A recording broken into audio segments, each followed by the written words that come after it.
From flatlands of Indiana, caribou is not a topic of conversation with your average Hoosiers.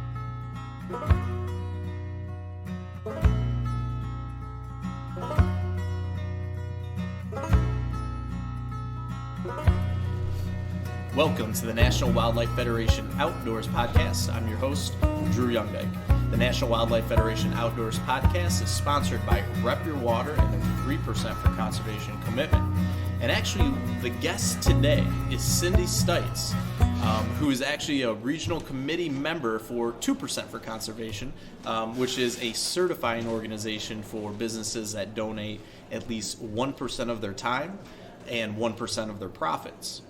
And the reason that I have Cindy on is because she donates a whole lot more than 1% of her time to conservation causes.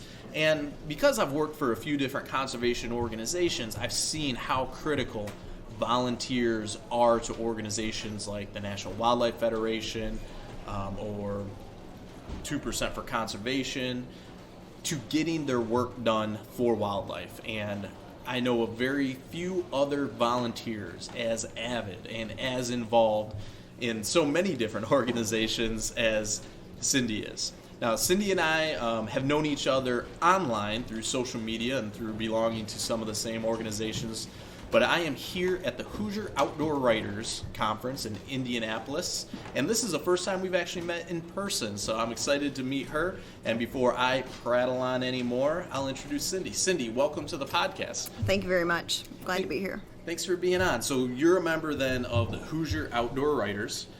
Yes. And I think that for readers, or for listeners, I think it would be best for them to just hear how many different organizations you're involved in. How much time do you have? And that's all right, because the National Wildlife Federation, we're all about collaboration, so we don't need to worry about, some other organizations stealing our members, because we like to work with all of them. But you work with numerous organizations. Could you list just like a few of the ones that you volunteer your time for? Sure. I work with the Indiana Hunters Ed Association. I work with the Indiana 4-H Shooting Sports state team. I work with 2% for Conservation. As you said, I'm a regional committee member. I work with backcountry hunters and anglers. I am currently the Indiana co-chair for our board. I am a newly appointed board member for the International Caribou Foundation as the communications advisor. So basically preaching the good word about caribou and what we need to do to help the caribou herds. And let's see. I just got asked today. I just got asked today to be on the board, which will have to be voted on, for the Indiana Turn In a Poacher program. Okay. So that's it's a citizen board that we have in Indiana that works diligently on hunting ethics and taking care of reports of poaching in our state. That's quite a list, because those aren't just the organizations that she's a member of. Those are the ones that she actively volunteers for, which is pretty impressive. What led you into volunteering for these conservation organizations? Was it is volunteering something that you've always done, or is it something that you've gotten involved with as you've become a hunter and an angler? It kind of came on after I started hunting, and actually it's twofold. When I became a hunter, I gained a greater appreciation for my environment and the habitat and the animals. The more I learned, the more interested I was, and the more value I put on those things. Before I started hunting, I think I'm maybe like a lot of people, I took those things for granted. You drive by the woods and you're like, oh, there's a woods, but you don't know what's in those woods until you go in there. So I think that was part of it. As I became a hunter, I became much more aware, and I wanted to make sure those things continue to be there for future generations. And then the other part of it is I was at my boyfriend's little girl. She's in shooting sports for 4-H, our local 4-H club, and she was at a practice, and one of the instructors for archery heard me say something about shooting a bow and that I hunt, and he approached me about volunteering as an archery instructor for our local 4-H club. to that point, I'd never volunteered for anything. I'm kind of an introvert. I'm not antisocial, but I get really nervous around a lot of people, so I've just never really dove into it. So I told him I'd think about it, and he said it was really important because we have a lot of little girls that shoot archery, but we don't have any female instructors. Okay. And he thought that would be important to those girls to have a woman there that they could work with and, be able to talk to and get instruction from, instead of just having the old guys there that have, been there for years. So I told him I'd think about it, and he told me when the next meeting was for instructors. And so I went to that meeting, and they explained to me that I'd have to go away for a weekend to a place called Ross Camp and go through a certification training. But at that meeting, when I said yes, I would go do that, another gentleman named Steven Spencer said, "So you're a hunter?" I said, "Well, yeah." He said, "So how would you feel about being a hunter's ed instructor?"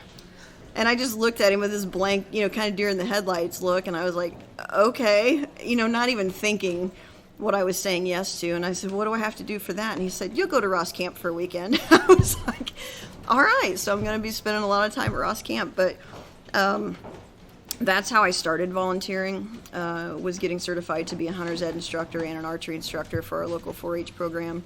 And it's really snowballed from there. I got involved with BHA as a member, and then I really wanted to see a chapter in our state. So I kind of, Ty Stubblefield, surprised he didn't put me on some kind of protection from list, because I was emailing him constantly wanting to get a chapter in Indiana. And now that's up and running and doing well. So I'm still involved there. But it's snowballed. You get involved and it's a good feeling, and you feel like you're trying to make a difference, and then the more you do, the more people ask you to do more, I guess. Right. And so far, it's one of those things that you get excited about something and you don't want to say no to anybody. How important is it for girls and women who go through hunter's safety or shooting sports instruction like that to have a female instructor like you? Do you see a difference? Is there an increased comfort level as we see more women involved in hunting? I do. I think so. As far as I can tell, two different instances that I think me being a woman and dealing with the child in question played a big part. So at shooting sports, we have a young lady that is on the autistic spectrum, and she really struggles. If things aren't a certain way at our weekly shoots, she gets really frustrated and she gets upset. And I noticed that, it's not that guys don't know how to deal with her, it's just sometimes there's not as much patience, because you got to remember, we're dealing with anywhere from 50 to 75 kids every Tuesday night at shoot, and we're trying to get kids through the line safely and get them to shoot. So I just took some extra time to spend with her and talk with her and get her the bow that she was comfortable with. And then I got to where each week I'd make sure I check in with her and make sure she had the bow, and she started to kind of get comfortable and open up to me a little bit more. And her mom ended up telling me that the time I was spending with her made a huge difference, because I was a woman and I kind of had a different way of talking to her maybe than what some of the guys would have. It's just, I think because I can relate to her, maybe her emotional side, maybe a little bit, I don't know. And then the other instance was Hunter's Ed. We had a student that was struggling with tests, and we give the option to read the tests to students if they are having any kind of problems, or if they have a problem with the test, we can go back and reread some of the questions to them to make sure that they have comprehension.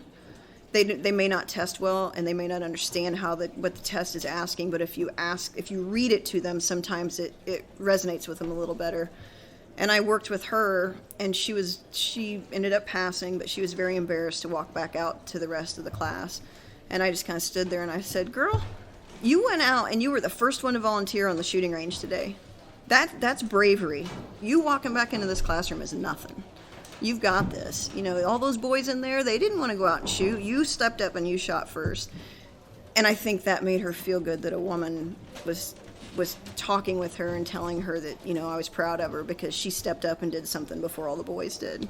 So I think yeah, being a woman and trying to get girls involved, I think it does help. Is that something that you found, and maybe it would help for reference if folks know when you started hunting, because you started as an adult. Yes. Is that something that you found through hunting as well, that confidence? Yeah, and if people have heard my story before, I apologize, but when I started hunting, I was 36, and I had no interest in it. My boyfriend introduced me to hunting, and he thought that I would like it. I was adamantly not against hunting, I just didn't think I could kill an animal. But long story short, he kind of tossed me into the woods and said, here, figure it out. I mean, he gave me some tips here and there, and he kind of walked me through some things when I'd mess up.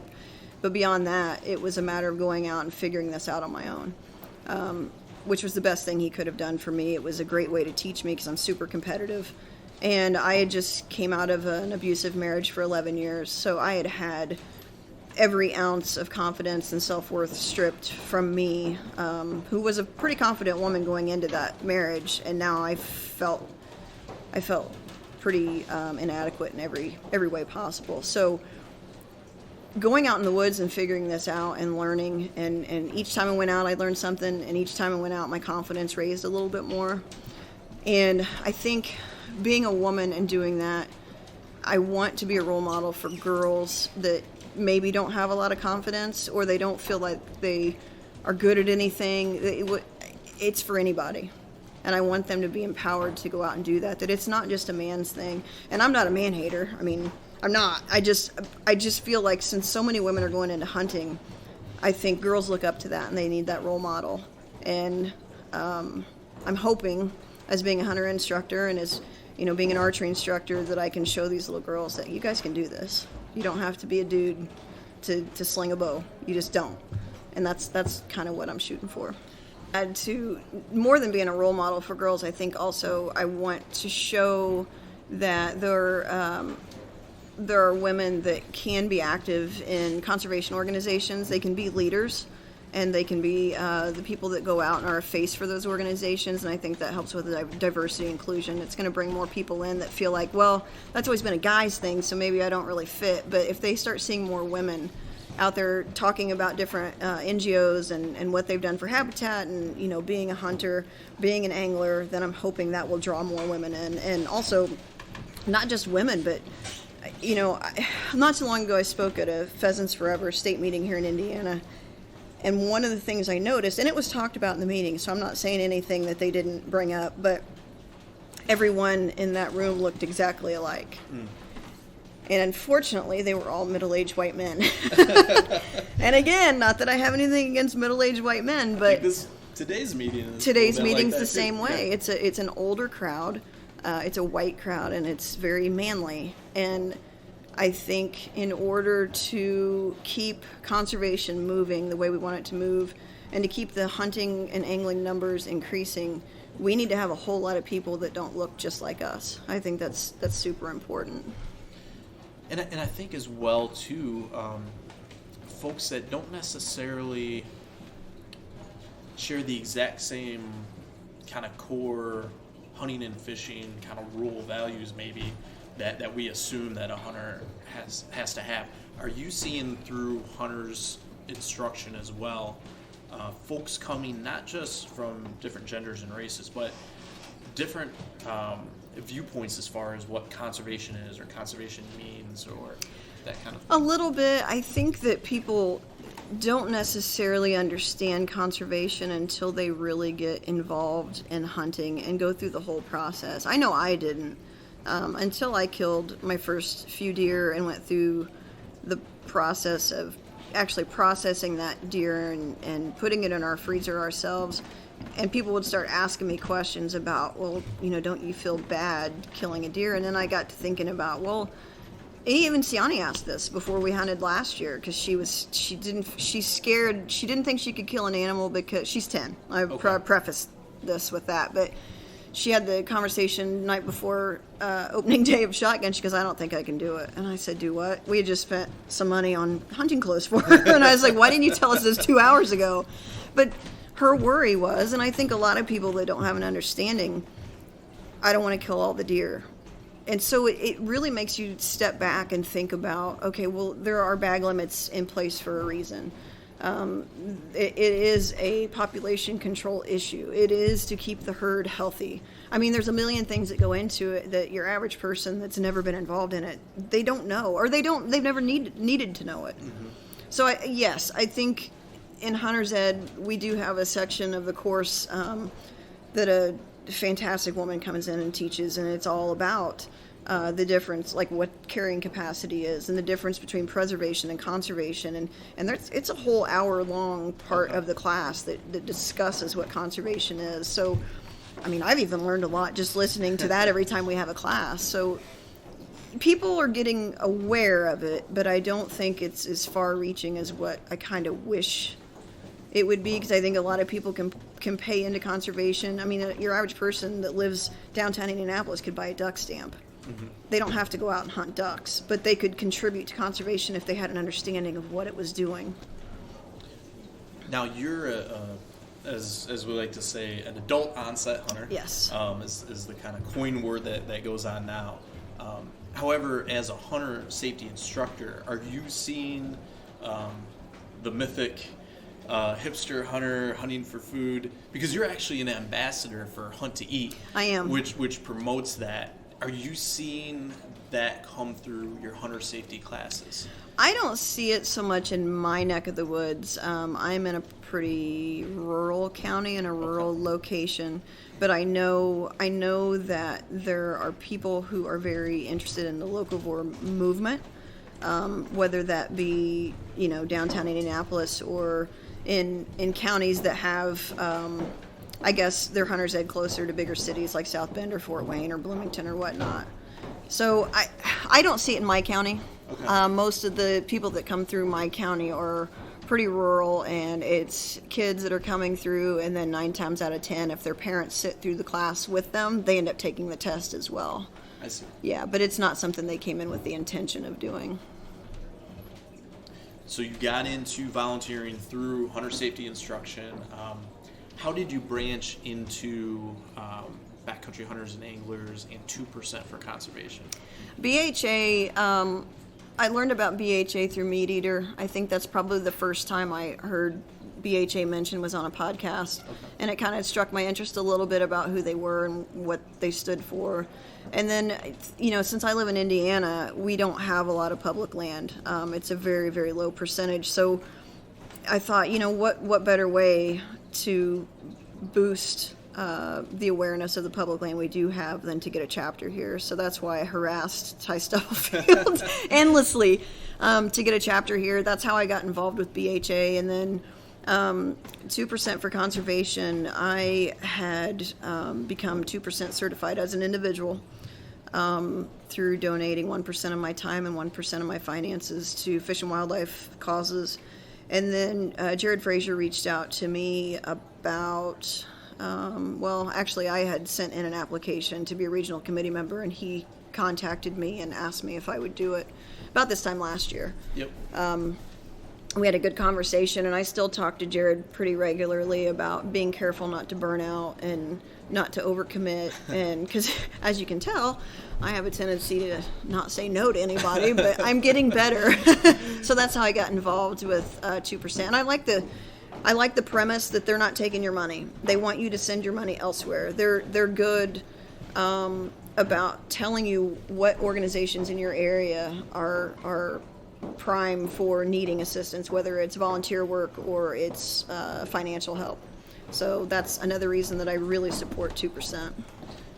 That sounds so familiar. I actually had a very similar experience with Ty, and helped start the Michigan chapter a couple years ago in 2016, I think. We had a different situation in Michigan where we have a lot of public land and want to keep it. Mm-hmm. And actually a similar situation with 2% as well. I'm actually just recently was appointed to the National 2% for Conservation board in a similar role as yours with the Caribou Foundation as an advisor on messaging.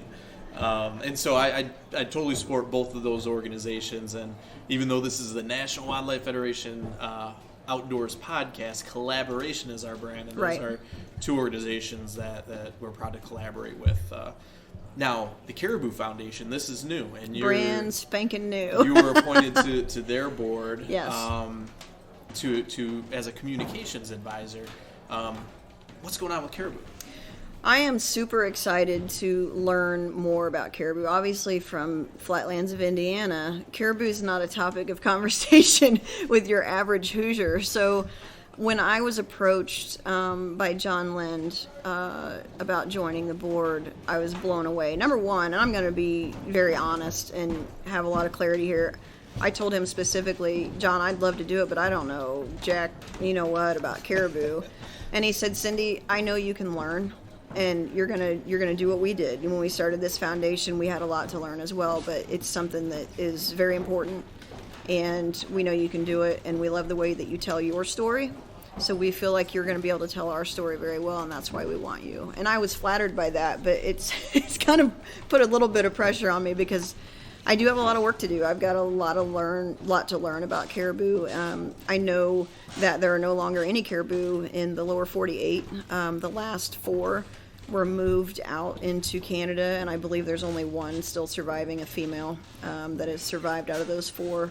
And I know that there are others that are in dire need. I'm going to probably say this wrong. This goes back to me having a lot to learn, but they're setting up a maternity area in Canada for pregnant females so that they have a protected area that they can have those offspring, and that they're protected from predators, and that they're somewhat protected from weather so that they can ensure that that herd continues to grow. I know that's a big drive right now to get resources to that. It's going to take a lot of money for it to happen, and they need it this spring. If you go to the International Caribou Foundation's Facebook page, there's plenty of information. There's information on the 2% for Conservation page as well. But that whole venture I'm super excited about. It's very outside of my comfort zone, but it's very exciting because it's something that needs attention, and I think that there's a huge portion of the population that are very much like me, that have never paid any mind to caribou because it was just something so far away. You know, it strikes me of how amazing it is that in just a few years since you started hunting, you went from a flatland Hoosier who, as you mentioned, didn't pay a whole lot of attention to conservation before that, and now you have such a concern for caribou of all species for a flatlander from Indiana. That you're volunteering your time on their board. What is it about hunting that brought you into that mindset that makes you care so much about wildlife, even one that you can't hunt, that you donate your time for it?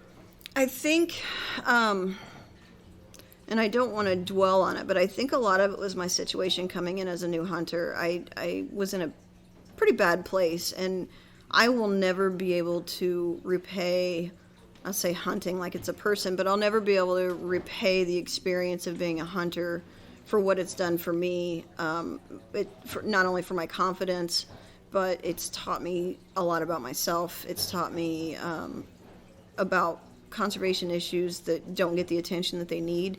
And I think it's taught me a lot about people. I think there is still a large population that they feel like if they go buy a tag, they are conservationists. And if they buy a license, they are conservationists. And I think I think that's great, but I think we have to go a step further than that. And hunting, I think it's just made me more aware. It's made me more self-aware, and it's made me more aware of what's going on, around me. And with hunters being such a small population, I think it's going to take every one of us to step up and give a little bit extra, whether it's our time or our money, to make a difference. And that's what's drawn me to it. I feel like it's something that just needs the attention, and it's obviously very close to my heart now. That story is something that you may share coming up. I know that you're going to be attending the National Wildlife Federation's Women in Conservation Leadership Forum. Yes. In Colorado. What drew you to attend that, and what do you hope to get out of it? I am excited. I looked over the itinerary a little bit, and I'm a little overwhelmed because everything that I see that we're going to be doing is exciting. I feel like I'm going to gain not just knowledge, but I think it's a good place to gain a little bit of empowerment because I'm going to be surrounded by amazing women that are very like-minded but very different. We're all coming from different backgrounds and different walks of life and different areas of expertise. And I think probably what I want to take out of it is just learning what different causes there are all around us. And the point, I believe, of the summit is to give us that confidence to go out and advocate for conservation in a way maybe we didn't have the confidence to do before. And so for me, I suffer from a terrible case of imposter syndrome. You have to explain that a little more. Okay, so I didn't even know what imposter syndrome was. I had to look it up. But somebody mentioned it to me. I always feel like I'm going to be found out. Like I always feel like somebody's going to figure out that I don't know what I'm talking about. But everybody's like, but Cindy, you do know what you're talking about. You do this every day. You've put your heart and soul into it, and you're doing something for a different cause. But I just feel like I'm not doing. I feel like I'm not doing anything special. I feel like I'm not doing anything that anybody else couldn't do, and I feel like imposter syndrome to me is I'm not good enough to be the person that speaks out on a certain cause, or I'm not good enough to, I was asked to do the keynote at the Indiana State Meeting for Pheasants Forever a couple weeks ago. I didn't feel qualified for that, but I think. Do you mind if I interject? Oh no, go ahead, because I'm stammering. No, that's okay. You go ahead. I don't want to interrupt, but what struck me is that you said you don't, because you're not doing something that other people couldn't do. And I think that goes right to the heart of what makes you special, is because everybody, to one extent or another, could be volunteering their time like this. Everybody could be doing this, but they're not. What makes you special is that you are. That's what makes you special, is that when other people see opportunities to give back to wildlife, so many say, oh, maybe I could do that, but I'm going to pass. I don't have time. I have this excuse. I have that excuse. What makes you special is you say, I'll do that, and then you put your heart and soul into it, and you do it. Yeah. And because you're going out there, and several of my colleagues will be out there. My colleague Elizabeth Lillard actually helped.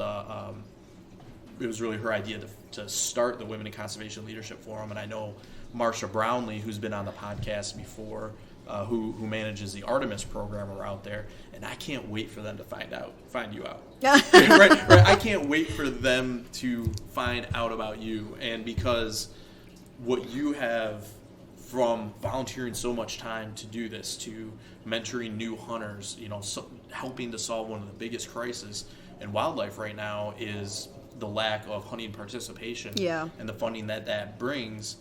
And so you're diving in and volunteering your time there. You're giving your time to species you don't even hunt in a country you don't even live in. No, it's crazy, isn't it? Right.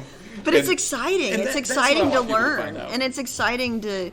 It's exciting to pass that information on to people, because it's something that I bet none of my friends know anything about caribou. I mean, nobody in Indiana does. Very few. I mean, I know a handful of people that have ventured off and hunted them, but it's a very, very small handful.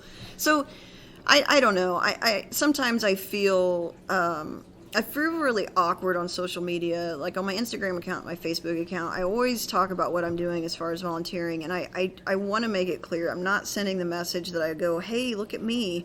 I'm sending the message that, guys, anybody can do this. Anybody can volunteer. I can't preach that enough, and I think if I want to do anything on my social media, it's to inspire more people to volunteer. But there's a balance too. I mean, my boyfriend has most recently said, where are you going this weekend? So I've got to learn that I have to narrow down my scope, and I've got to be more selective about what I do. And I think I've narrowed it down pretty well now. I've got a few things that I'm going to have to step away from, that I'll be making those announcements in the next week or so. But I think you still have to give your time, and you still have to, even if you just want to talk about it, to bring awareness to it. That doesn't mean you have to go out and spend hours and hours volunteering. But you know, if you find a cause that you really care about or you think is interesting, spread that on your social media. Make people aware of it. You'd be surprised how many people would go, oh, I never knew that. And then that might get them interested. So I don't promote what I'm doing as a volunteer because I want a pat on the back. That's the last thing I want. Let's go back to that whole introvert thing. I don't want people to know my name. I want people to go do what I'm doing. That's what I want. So I've narrowed some of my focus down to my local, like my 4-H shooting sports and my Hunter's Ed. Those two organizations are in dire need of volunteers.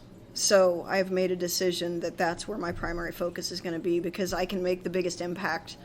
And I'm working one-on-one with people that are right in front of me.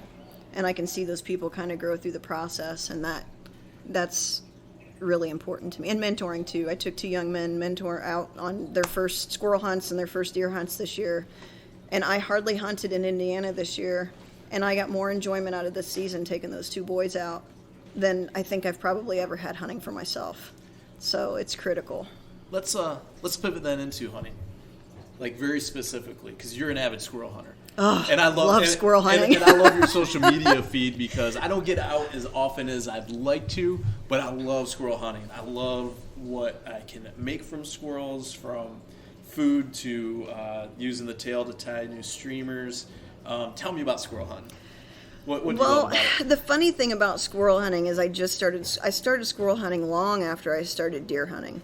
I don't really know what intrigues me about it, other than I just wanted to try it. So last year, I don't know, probably after I was done deer hunting, so probably sometime in late November, early December, I told Chance, I'm like, let's go squirrel hunting. So we went out and tried it, and I killed my first squirrel, and I was over the moon. And then I found out that my dad was actually an avid squirrel hunter when he was younger. He lived for it. I mean, that's all him and a buddy of his did. That's all they talked about from the beginning of squirrel season to the end. And he was also an avid rabbit hunter. And I never knew this. My whole entire life, I never knew that my dad was a hunter. So it almost felt like squirrel hunting was meant to be for me, because I didn't know my dad had such a passion for it, and I enjoy it. It's just so much fun. And I will tell you, I'm not going to say every time I went out and deer hunted this year, but almost every time I went out, I abandoned my deer hunt and started squirrel hunting. Which, I feel bad because I didn't fill any of my Indiana tags, but I was either taking one of the young guys out that I was mentoring, or I'd stop deer hunting after like 35 minutes because there were squirrels everywhere, and I'd run to my truck and grab my 22 and go back in the woods.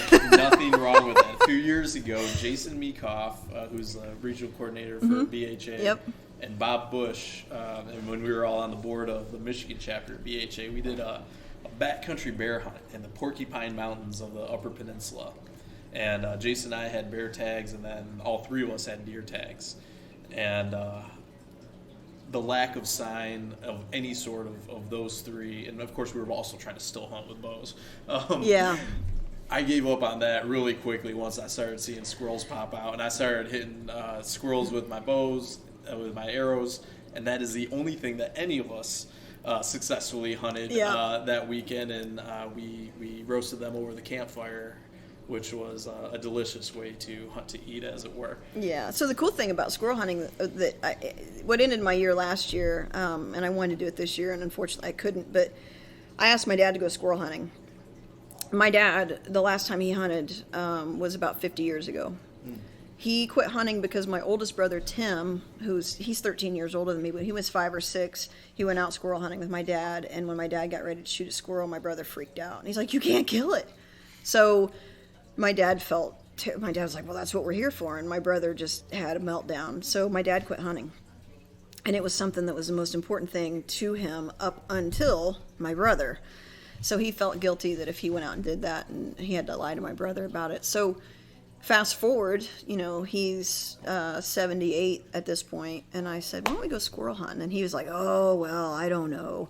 A few minutes later, I'm at his house. I think it was at Thanksgiving or Christmas. It was at Christmas. A few minutes later, he shows back up in the kitchen with his old 22. I'm like, Dad, what is that? And he's like, well, this is the 22 that I squirrel hunted with. He bought it when he was 18 at a gun show. Still had the same scope on it. He told me that he had cracked the butt of it by cracking a squirrel in the head when he was younger. And lo and behold, he went squirrel hunting with me like a week later. And so it took 50 years for my dad to go hunting with one of his kids, and it happened to be his daughter, who was the youngest. Oh, that's amazing. And that day meant more to me than anything I've ever done. And there will never be a hunt that I do, and I've said this before, people talk about dream hunts, and, people dream about hunting caribou and elk and moose and, whatever this big dream hunt is for this huge animal. And I have my dream hunt's done. I mean, I got squirrel hunt with my dad, and my dad's always been my best friend. I mean, he's always been the most important person in my life. So to do that